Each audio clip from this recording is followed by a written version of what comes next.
So after a horrendous start to the season that included multiple healthy scratches and significant time on the fourth line, Mike Hoffman is finally putting the puck in the back of the net, which honestly, that's all he's good for. I'm telling you right now, that's what he's good for. If he puts the puck in the back of the net, that's what teams are going to look at and say, okay, we could throw some match in Montreal to take him on our team if he could help score a big goal or two down the stretch or in the playoffs, right? So Mike Hoffman, yesterday against the Canucks, scored his third goal in 48 hours, scored 2 against Detroit and 1 against Vancouver, now has 4 goals on the season.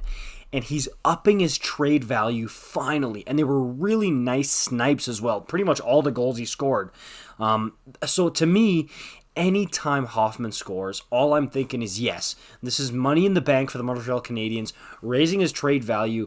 I mean, let's be real. From a few weeks ago, it was absolutely nothing. I could give you a patch of dirt for Mike Hoffman, and you'd probably still say no. But now, I mean, he's finally raising his trade value and becoming more and more appealing to teams. And again, if we get to the trade deadline and we have a Mike Hoffman who has 15 goals, that's worth something. Same thing with Dadonov.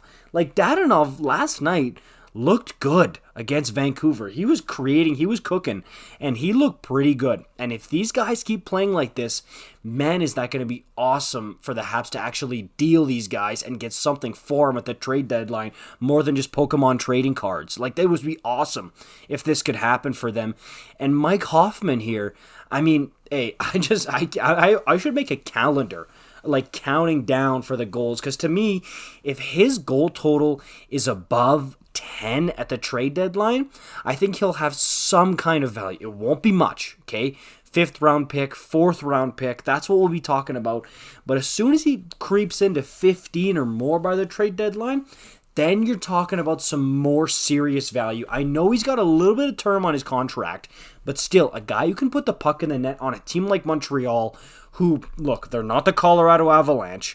If a guy can do that, that's valuable. Because then a team like Tampa, a team like Colorado, a team like Edmonton is going to look at that and is going to say, in Edmonton's case, an unfortunate injury to Evander Kane the other night, they're going to look at that. They're going to say, okay, this is a Band-Aid type guy that we could get in the meantime, who could produce for us in the power play. Put him alongside Draisaitl, alongside McDavid. Man, maybe we could get something going here. That's what contending teams are going to start to think. And the more goals that Mike can score, the more teams are going to be willing to give up for him. So that's what's so valuable about this. That's why this means something. Same thing with Dadonov. Like, I loved that game from Dadonov yesterday. And look, he's not Sidney Crosby. He's not Connor McDavid. But he's still, if he can play well, that will provide some value. There's a ton of other guys too, like Dvorak, Armia, Monahan, you name it. Like, there's guys on this team that if they keep cooking for the rest of the season, teams are going to look at that. You're going to see more and more pro scouts at these games looking at these players and be willing to throw draft picks and prospects at Ken Hughes' face for these guys. And that's when this is going to be incredibly valuable. So I love to see Mike Hoffman score, as you guys should too. I know a lot of people are going to say, oh, Hoffman scores. Now he's going to play up in the lineup when he shouldn't. Do you know why he plays up in the lineup sometimes? My dad talked about this with me, and I totally agree with this.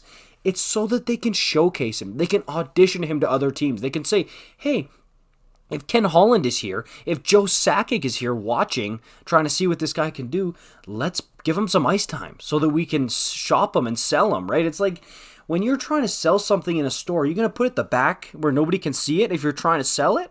No, you're going to put it at the front and you're going to advertise it like it's brand new and like it's amazing, right? That's what the Habs are doing with Mike Hoffman. Now, again, within reason, like they tried it a little bit and Hoffman was terrible, so they had to take him out of the lineup. Like they had no choice because, again, the Habs still have to ice a competitive product here. They're not going to tank on purpose, right? They still want to show the fans a reason to buy tickets and a reason to get excited about the team right now. So you have to ice something that's decent. But now that Mike's picking up his game a bit, he's putting the puck in the back of the net, which, again, that's what he's good for.